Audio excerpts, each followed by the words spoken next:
New tonight at 6, some historical perspective in the wake of what we saw yesterday in Washington. News 8's Joe LaFurgey looks at how history may judge the events that unfolded.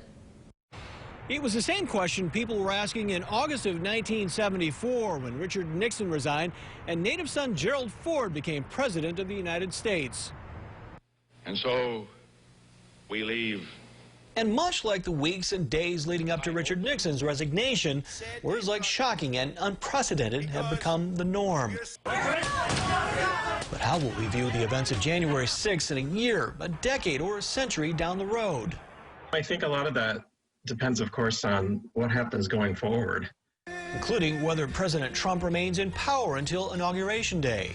The idea of a 25th Amendment action would surely be unprecedented, and it seems to be a very difficult thing to have actually happen.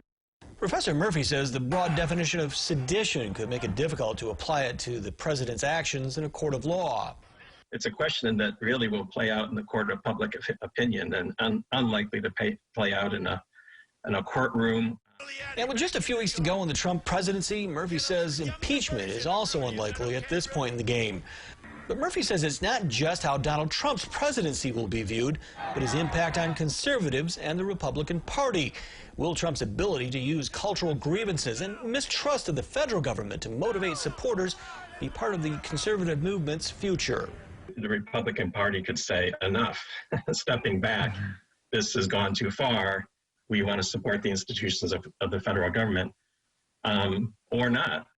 But perhaps the biggest question for history to decide: will the events of January 6, 2021 divide us more or bring us together? One way or the other, be an important chapter, and I think it'll be several chapters in the history books. At 7, the January 6, 2021 image of Gerald R. Ford and the irony that went along with that image. In Grand Rapids, Joe LaFurgey, News 8.